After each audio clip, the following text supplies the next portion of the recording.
Howdy y'all, welcome to my channel. Today I will be showing you how I created this card which reflects my current style.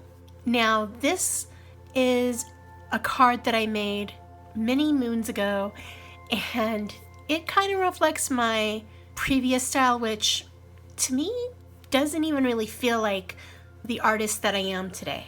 So let me walk you through how this card was created. So keeping in theme with the card that I showed you, I'm going to use this girl who is under her umbrella. First I'm going to stencil some clouds onto the card front.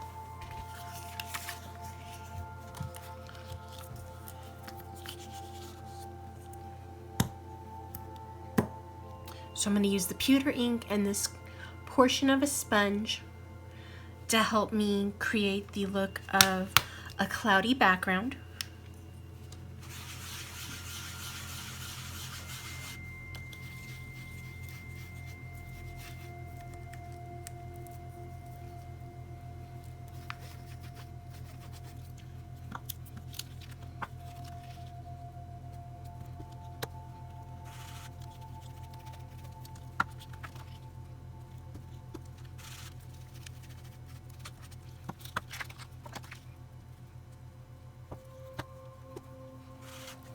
I love using a stencil because, well, I love this stencil because it really does help me create the beautiful look of some storm clouds, or, well, depending on the color, it looks like storm clouds or it looks like cheerful clouds. So yeah, and this Make Art Station really does make it very easy to stencil on. So now that we're done stenciling, I'm going to bring our girl in and stamp her.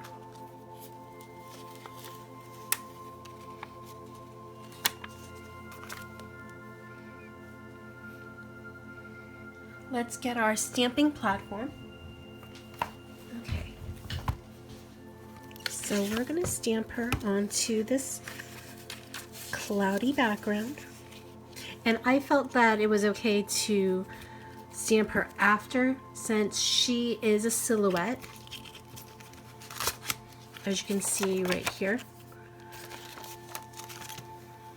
Just need our magnets to hold our piece in place while we stamp.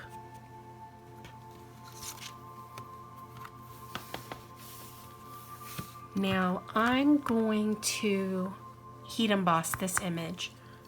Okay, since she's pretty much going to be stamped on white paper, I'm going to use Versamark Dazzle in Frost, and that's because this shows up better on white paper. So we're going to bring in our powder tool, and then we're going to bring in our coffee filters.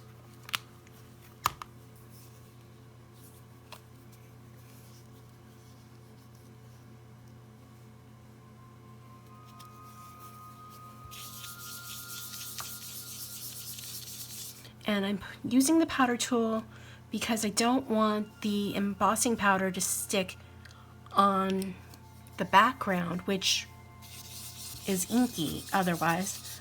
So this will help to reduce that chance.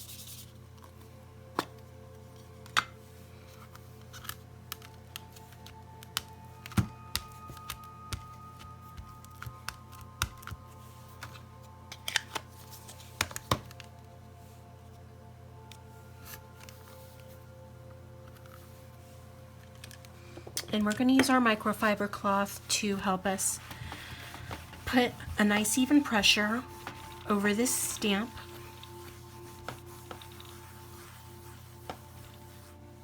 So I can kind of see her, and I'm actually going to ink her up again.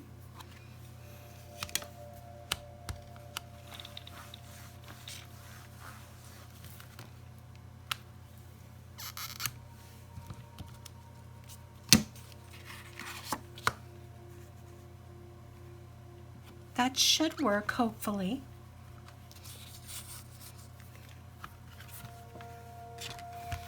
I'm going to use black embossing powder.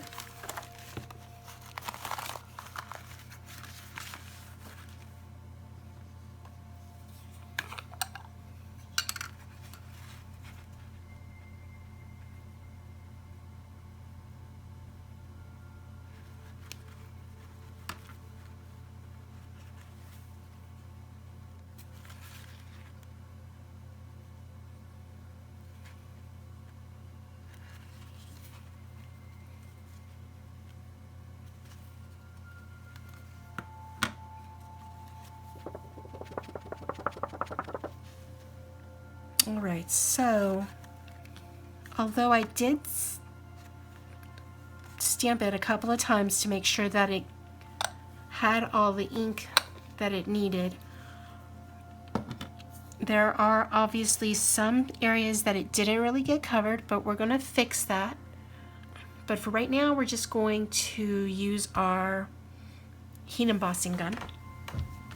And I'm going to use my soldering mat because it can take heat from the embossing gun.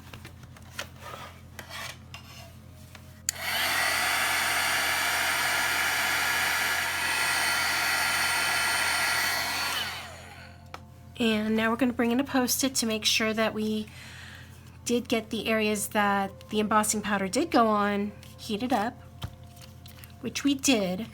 So I'm going to go back over these areas and I'm going to use my Ranger Emboss It pen to help me do that.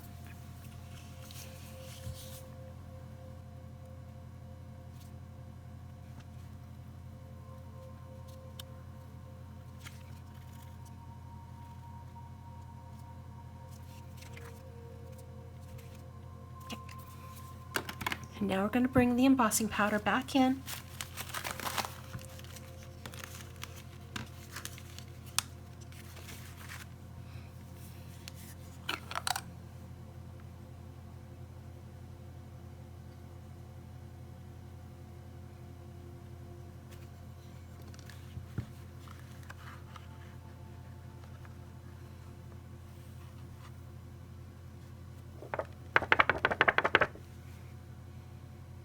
I don't know if you can see, but I can, that there are some areas that have powder that is fresh, whereas there are some areas that have powder that's already been heated up.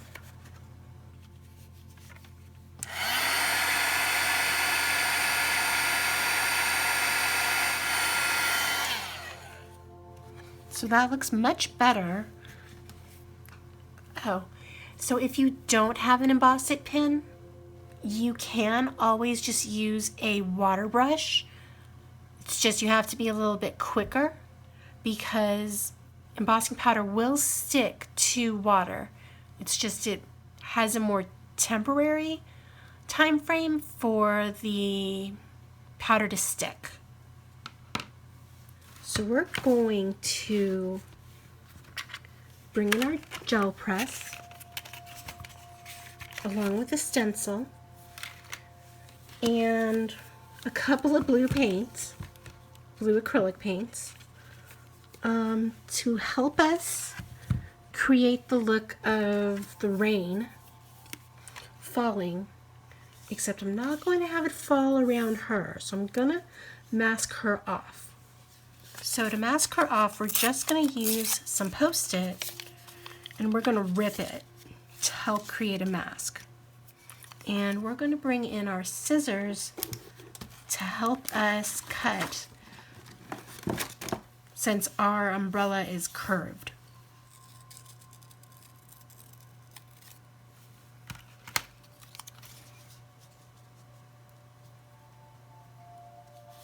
That will help us with a mask for our little lady.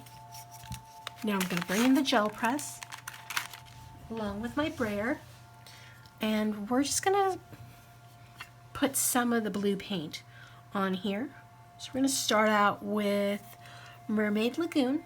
It's a distress paint. And it has a ball in the bottle, which I don't know if you can hear or not, but when you shake it, you can hear the ball.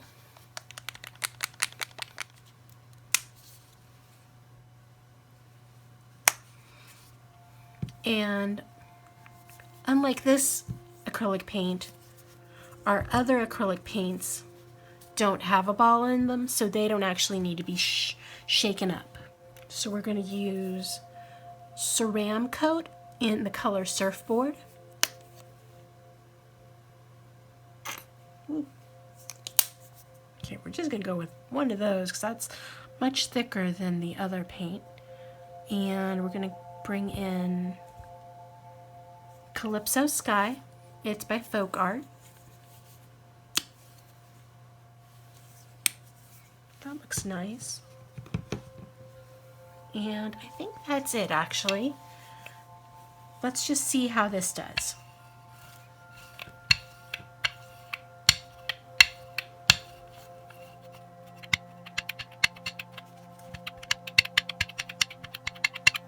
I think that looks really nice. And we'll just grab some book paper to help us clean off our brayer. Now that we've got our acrylic paint all on here, we can bring in our stencil. So now we're going to place the card front over the stencil, which is over the gel plate.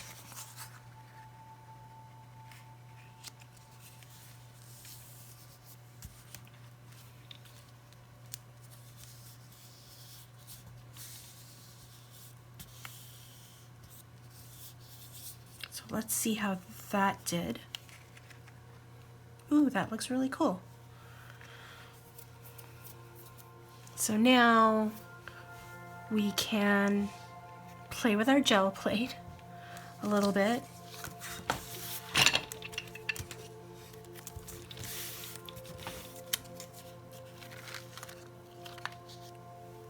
It's kind of a cool look. But now we can put this paper over our plate.